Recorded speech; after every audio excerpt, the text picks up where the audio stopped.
Okay, this is being recorded. The last couple of meetings were not recorded because my laptop had the past 3 years of meetings still on it, according to Apple. So it is now cleared out. They are on YouTube if they were able to be recorded. If they weren't, then they're not on YouTube. And with that being said, the workouts, just because the last months of workouts are not on YouTube, go back to previous workouts. You can go back to my workouts from 2 or 3 years ago in my Facebook group, and you're going to find so many different workouts. So there's always workouts out there. If they're not mine, you can go on YouTube and find somebody else's workout. It probably won't be as good, but you can still do it. I'm cool with that. I have to say the weigh-ins this week were incredible. For those that were committed, for those that did log every day, for those that did meet their macros every day, saw changes. And I love that. I do have a Facebook group. I will add the link in the Memes and Motivation group. I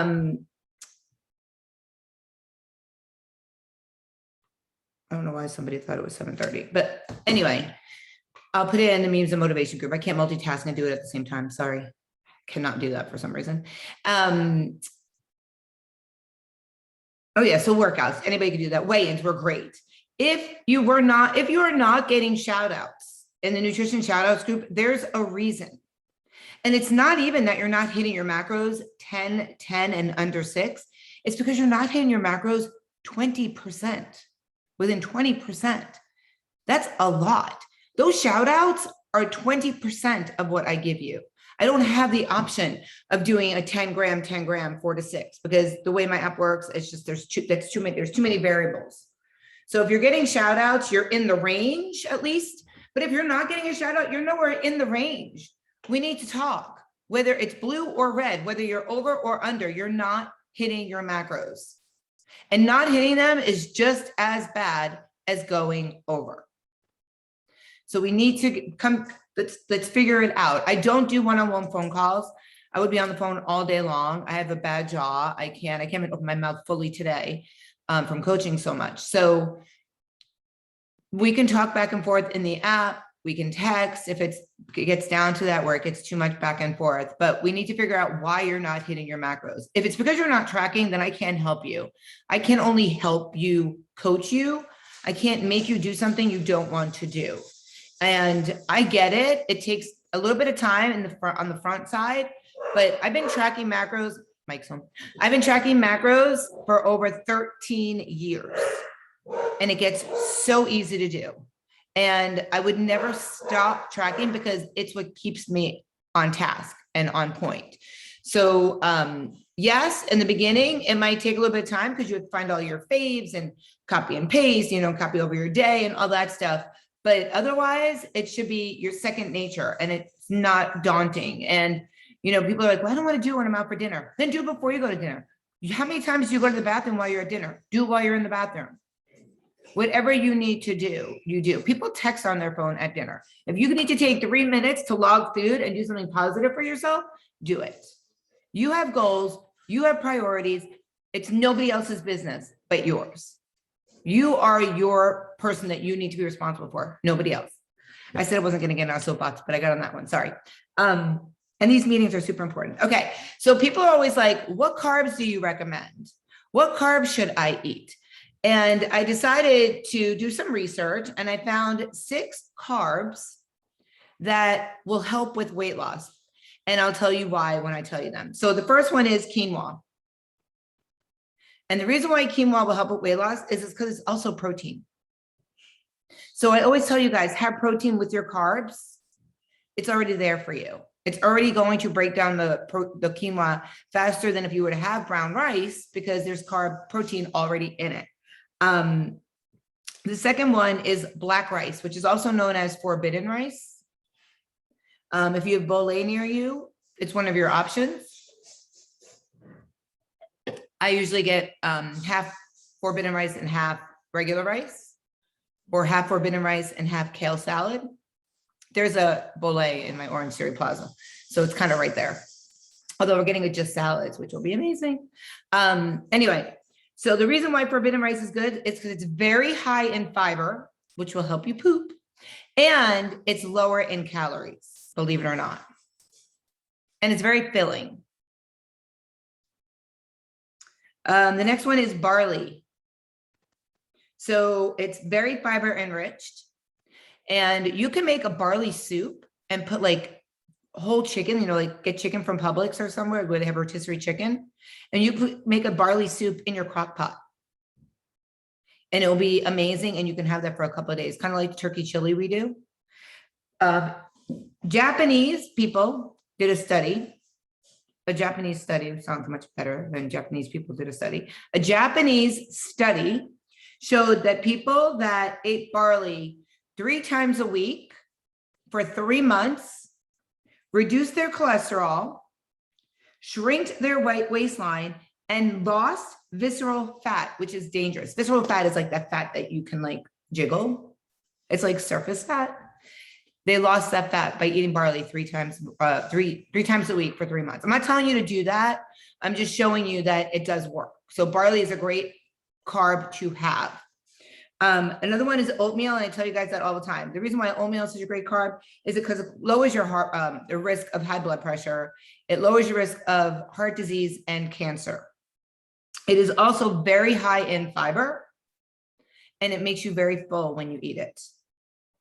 Keep in mind, if you have too much fiber, there's like that very thin line, not enough fiber, too much fiber, not enough fiber, or too much fiber, it's gonna be hard to poop. So you got to find that line. Fiber should be around 15 to 20 per day. Some people can handle more. It's totally up to you. I offset my fiber with my broccoli that I eat every single day. So I get a lot of fiber in because I eat oats. I eat everything I've listed. I eat oats. I eat the black rice. I eat the quinoa. I haven't finished yet. So I would be constipated, but I eat literally, you guys know, 350 grams of broccoli every single day, pretty much. So that breaks that down because broccoli helps you go to the bathroom. Popcorn is linked to lowering your body fat and your BMI. Now, I'm not talking about the popcorn that has kettle, you know, like kettle popcorn. I'm not talking about cheddar popcorn. I'm talking about the kind of popcorn that you can Jiffy Pop that doesn't have like the butter and all that stuff, or the single serving sizes that you can get now. Those are all great as snacks at night. And if you can't control yourself, buy the single servings. Skinny Pop is great. I forget to look down at my comments, but I'm looking. Yeah, Skinny Pop is great. And then the last one is farro. A lot of restaurants have that with their salads. Like if you get a salad, it comes with farro at the bottom of it. I personally like farro. I don't think Mike likes farro, but he also doesn't like quinoa. So it's not something I would have at the house, but if I see it on a menu, I do a lot of times order it. They have it at True Kitchen, I believe, one of the restaurants. And it has a lot of protein, and that's why it's a good carb to eat. So those are 6 carbs that are great for you. I noticed I didn't mention sweet potatoes or white potatoes. And the only reason why I didn't mention them is because they're not going to help your heart. They're not going to help your fiber. So these are just good sources of carbs. And I'm actually not going to share this in the app. I want to see how many people watch the meetings after the fact. So I'm going to mention it in the important announcements to watch the meeting about 6 carbs that are good for you, and try to get people to start coming into the meetings more. Okay, next thing I get asked about a lot is, I don't eat dairy. What yogurt do you recommend? So I eat dairy. I love dairy. It doesn't affect me the way it affects a lot of people. Gluten affects me more than dairy affects me, and I'm not even gluten intolerant. But I did some research and I found 3 non-dairy yogurts that taste good. And yes, I did try them. The first one is, but I would not eat them on the regular. I'm just letting you know that now because I love my dairy yogurt, but it's an option for people. So the first one is Silk Plain Soy Dairy Free. You can put almonds in it. You know, you can doctor it up. You can put honey in it. You can put berries in it. But it has 7 to 10 grams of protein. That was the highest non-dairy yogurt I found that wasn't bad for you. So that's an option. Another one is Siggi's plant-based. That's 10 grams as well. I didn't like that one as much as I like the one I just said, but they come in different flavors. And if you're dairy-free, you tolerate a lot of different flavors because you can't have dairy. So your taste buds change. And then Trader Joe's has a cashew yogurt. If you can't have dairy, it's great. If you could have dairy, I would just stick to dairy. But it's an option. So those are 3 non-dairy yogurts for people that have been asking. Okay, next thing is I want to talk about what I keep seeing in the app. Under the fitness thing, do you notice how I don't give you guys like high fives, great job every day with your fitness? I do it with your nutrition, but not your fitness. And that is because fitness is secondary. You can work out every effing day, all day long, and I'm still not going to say great job, Shannon, great job, Caressa, great job, Cheryl. Because exercise is the easiest fucking thing for anybody to do. You can get up and walk. Everybody can exercise. A lot of people use that as a crutch and think that that's going to help them. And what made me do this is I was training a girl today, and she's 14. And she said, is it true if I stay on her mom said to me, you know, so-and-so has been staying up till 1:30 in the morning on the treadmill for 2 hours. She's 14. And she said, will you talk to her? And I was like, yeah, no problem. I train this girl. I train her every day for 30 minutes. And I knew she stayed up late because I don't train her until 2 o'clock in the afternoon because she wakes up at 12, which is bad, number one, on her parents, which I've already talked about that. But so she said, yeah. I said, why do you stay up and do that? She goes, well, I keep reading all these things and seeing all these things on TikTok and Instagram, and all the models are, you know, doing 2 hours of cardio every day. And, you know, and she named up all these things. And first of all, it made me sick to my stomach to think that this 14-year-old girl thinks that she needs to do this. Thank goodness I have boys. And I couldn't imagine the things that are put in these girls' heads from Instagram and Facebook, Instagram and TikTok. But she showed me when she got home, she sent me a picture of a log of every time she did cardio for the week. And she did, in 7 days, over 18 hours in cardio. 18 hours, 7 days. If she did 2 hours a day, it would be 14. Never mind that I train with her 30 minutes a day, lifting only. And she asked me why she wasn't losing weight as fast as she saw a girl that said, do treadmill 2 hours every day, and in 30 days, you will drop at least 14 pounds. And that's what she thought would happen. So she did it. And I said to her, and her parents, when they came to get her, we were talking about it. And I said, well, I asked so-and-so to stop doing the cardio every night. And instead of doing cardio for 30 minutes, I want her to work her core, and I want her to do body weight exercises and knock it on the treadmill. And so we talked about it, and doing cardio does not help you lose weight. It's great for your heart. It's great to get your body moving, which assists in losing weight. But staying on a cardio piece of equipment and being a cardio bunny will make you soft and will make you retain body fat. And I'm seeing a lot of cardio in the thread, you know, where I see all the workouts, where I should be seeing more strength training. And when I say strength training, I don't mean you got to go to grab dumbbells. I don't mean you need to go grab resistance bands. You can do body weight exercises and it's still considered resistance strength training.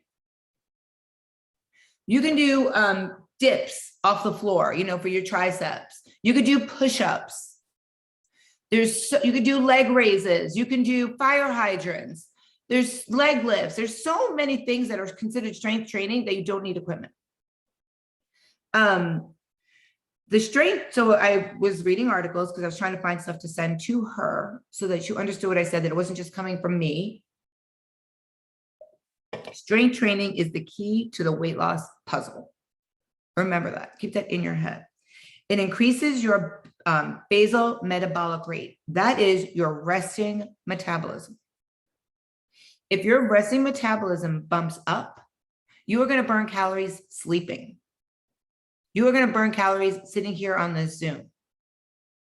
That's not, cardio is not going to do that for you.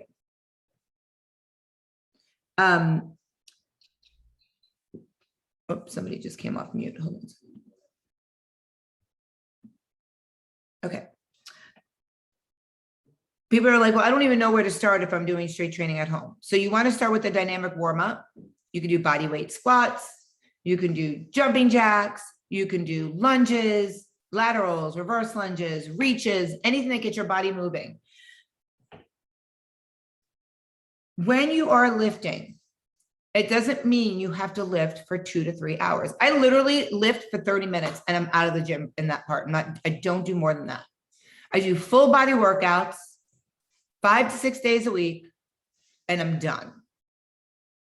I focus on what I'm doing, and the next day I do the same body parts, just different exercises. You do not have to spend hours in the gym lifting. It's not necessary.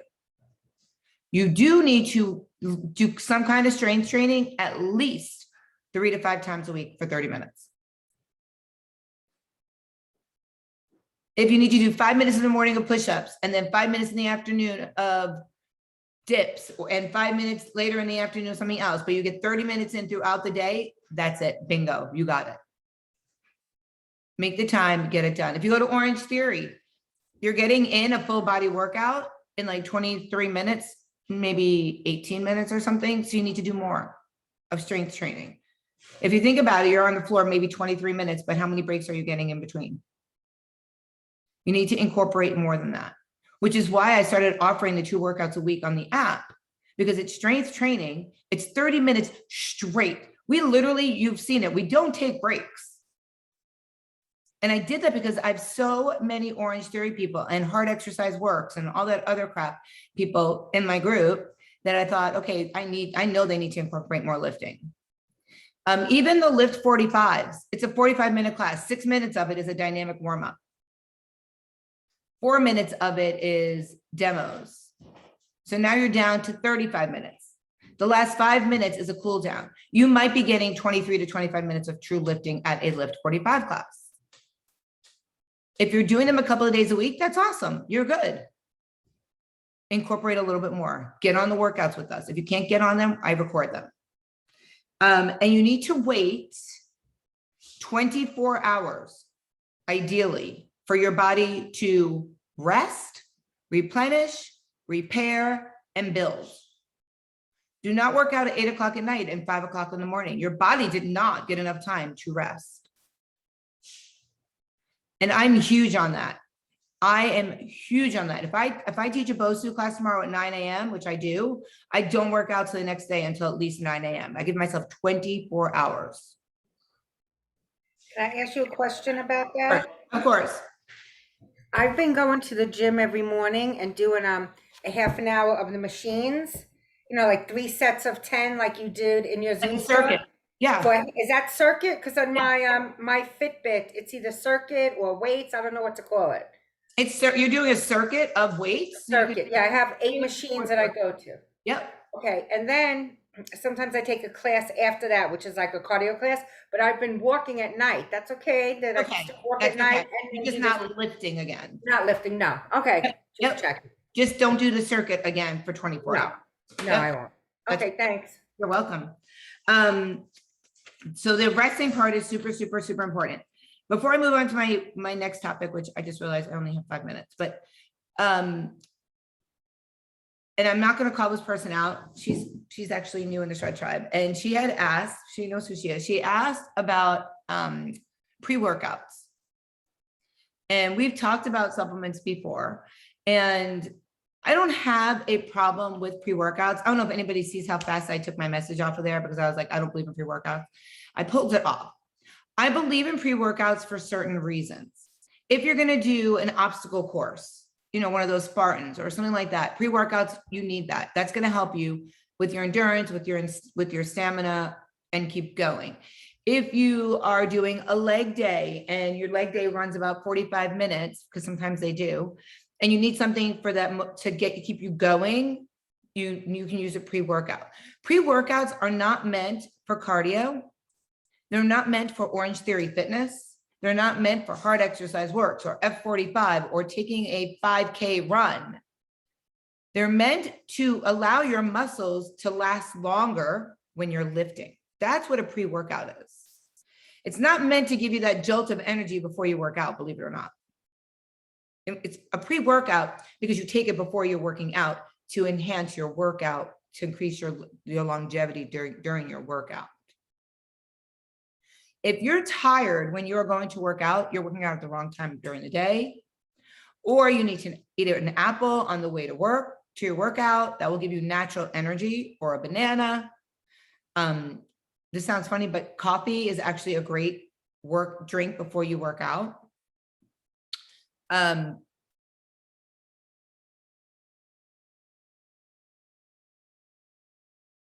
Okay, so the question that you asked in the comments, it's actually in one of the meetings, but I will go over it with you. I'm just reading everything. Oh yeah, the Buns and Guns calendar challenge is freaking awesome. Whoever's in that group is a good challenge. I like it. I have a hard time doing it every day because I forget. So you see me do like 2 or 3 bikinis. That's just because it means I'm catching up. And I'm pretty much the only one that keeps doing that because I keep falling behind, but I suck at these calendar challenges because I work out all day long and then I'm like, oh shoot, I gotta do the bikini thing. And then I remember to do it. But it is a really, really, really good challenge. Oh yeah, I saw you guys are both saying you guys liked it. Okay, cool. All right. So next thing I want to talk about is stress and being on this program. And I have like 4 minutes, so I'm not going to get in detail with it. I'm just going to touch on it really quick. I get a lot of, I'm really stressed at work, so I get home and all I want to do is go to sleep. A lot of times when we're stressed, if we work out, it will alleviate your stress. It'll give you more energy. It'll increase your happy hormones, which is your endorphins, even if it's 10 to 15 minutes. So if you're stressed at work and you're taking it home, before you go home, stop and go to the gym. Don't go home. Make it your pit stop to at least get in the gym and do 15 to 30 minutes of something or anything. Or during the day, if you find yourself chatting at lunchtime, instead go for a walk. It's hot as hell out right now, so maybe go for a walk indoors. The other day I ran into the mall and because I dropped off something to be repaired, and I saw these ladies, they all had skirts on, but they all had their sneakers on. They were all dressed like they must have worked in a department stores or something. I don't even know. They could have worked at an area store and came to the mall, but they were all walking fast paced in the mall. And it was like 1 o'clock in the afternoon. I have to assume they were on their lunch, getting in their steps. But that will help you with your stress. And I hear it all the time. You know, I came home, I took my shoes off and I just could not get the motivation to go back out. Don't go home. It is the hardest thing when you get home. That is your comfort zone. How many of you have that problem? If you go home, you don't want to leave again? I know. Me too. I'm the same way. But that's kind of why I have my treadmill like in the middle of everything. So I pass it all the time and I get on it all the time to get my steps in. I think I've been on it 3 times today. Like intermittently, just to get my steps in. I don't even know if I'm at my steps yet. Oh, I'm at actually 18,000, but I get on there consistently throughout the day for that reason. Find hobbies if you are stressed. And I am the #1 person that people used to joke around, can still joke around. They'll ask me, what's your hobby? And I would say I would go to the gym. The gym is my hobby, which is so sad and so pathetic. But it is now riding my bicycle, which is still fitness, but it's still hobby. And I start golf lessons on Saturday. Yay. So I now have 2 hobbies that I can say. Find a hobby. I read a lot, but my reading is all like self-help and nutrition and stuff. So I don't consider that a hobby. I consider that mind exercise and growth. If I were to read romance and stuff like that, I would consider that a hobby. But find a hobby. If you don't have a hobby, find a hobby. Does everybody have a hobby in here?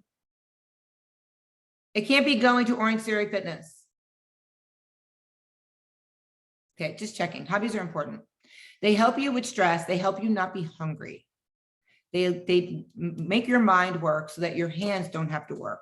And a lot of times it's that hand to mouth thing. Find a hobby. Gardening, knitting, dance, singing, biking. Anything that gets your entire body and your mind are great options for a hobby. It will de-stress you.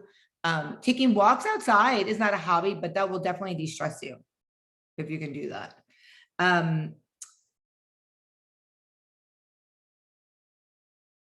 I always talk about writing in a journal. That will help you de-stress. It will also make you not think about being hungry unless you're writing about food. Don't write about food. So yesterday, Monday, when I was doing my 18 hard-boiled eggs, I was starving. I had gotten up early. Sorry, my jaw's killing me. I was starving when I got home and I wasn't ready to eat yet because I don't eat till like 11ish. And by doing the hard-boiled eggs and then peeling them and then taking the yolk out and then putting them in containers, it kept my mind going, right? It kept me busy. Before I knew it, it was time for me to eat.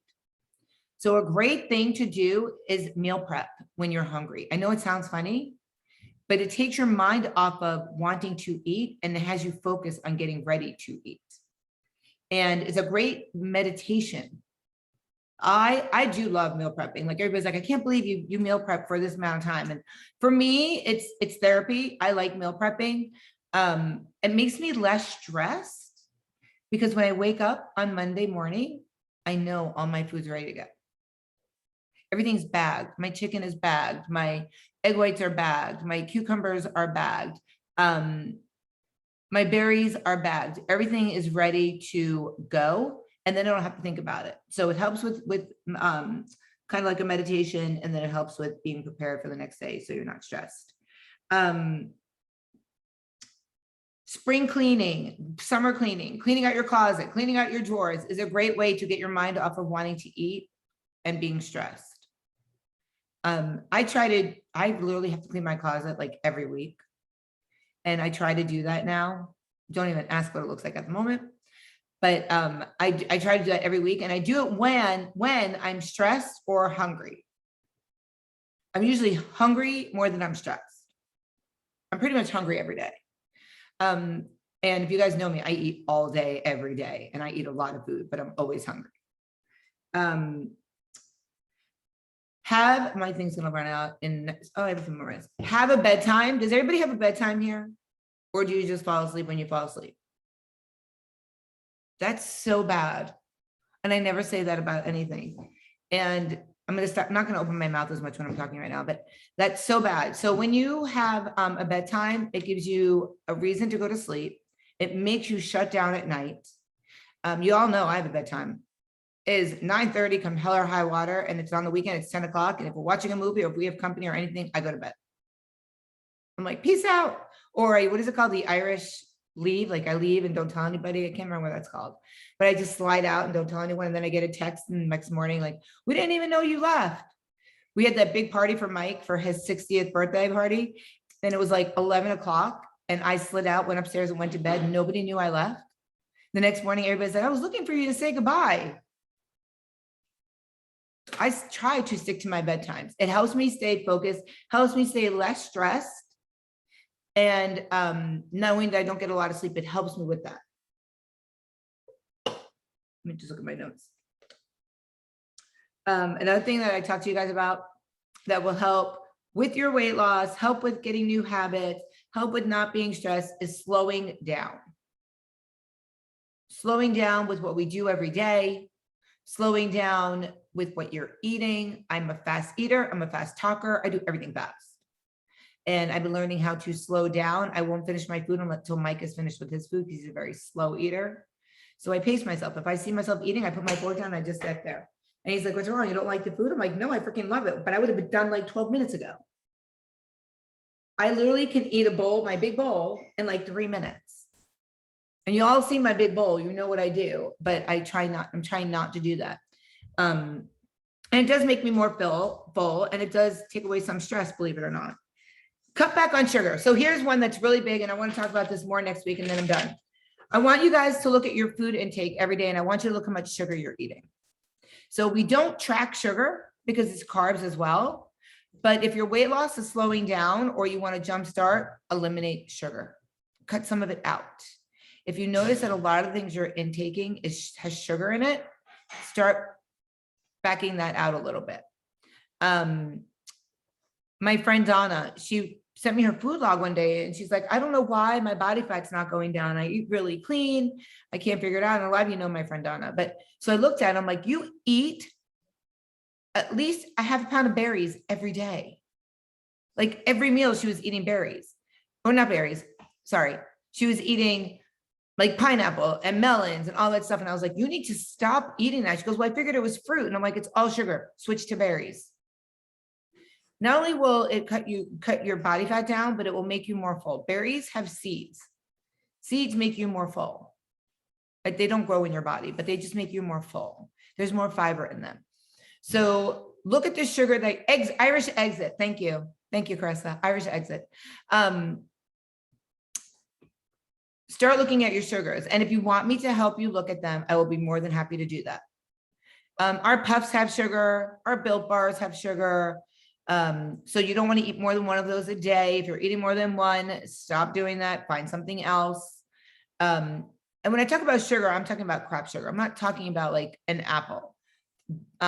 Melons and pineapple all have a ton of sugar. So you want to stay away from that. It's not, you don't even need that kind of stuff. Switch to the berries, switch to the healthier stuff. If you're eating the puffs and you're eating oatmeal with flavoring, check and see, is it sugar-free? If it's sugar-free, that's awesome. If it's not, look how much sugar is in it. Start trying to tighten it a little bit more, and that will help you either change your plateau, change your weight loss, or make it move faster. Alcohol is sugar, especially if you have like a lemon teeny or something like that. So make sure you guys are tracking that and keep an eye on how much you're actually consuming. All right, that is our meeting for today. I put a lot of information out there. Hopefully you guys got something out of it. We will have our workout on not Sunday. I'm probably going to end up doing it on Saturday. I have to be at Orange Theory all morning on Sunday till noon. So it'll be kind of late by the time I get home. So we'll figure that out. It'll either be sometime Saturday, maybe later in the afternoon or something. And that's pretty much it. If you guys have any questions, send it to me. Hopefully this will record and I'll be able to post it on YouTube. And the next challenge starts in 4 weeks. We're in week 4 already. This session's going fast. If you're new to this, the Shred Tribe, you have to reach out to me to get your next session's price. So make sure you guys do that. Don't just assume. And thank you so much for the referrals. You guys are awesome. My sister's going to be here in a couple of weeks. I'm going to put a Shred Tribe get together. Maybe we'll go out for dinner or something. We'll get everybody together, get a drink. I always have to throw the drink in there. And that's pretty much it. I'm sure you guys will see her somewhere that I work out, because she's going to come work out with us, either at Orange Theory or Retro or both or all of the above, who knows. But I want her to meet a lot of people because she sees you guys all, and she's in New York, and you know, she feels like she's there, but not there. Kind of like when Jody, same thing, which I wish Jody would come here one day too. So have a great night, everybody. Remember, always be badass, keep kicking ass, and I will see you guys again. Bye, everyone.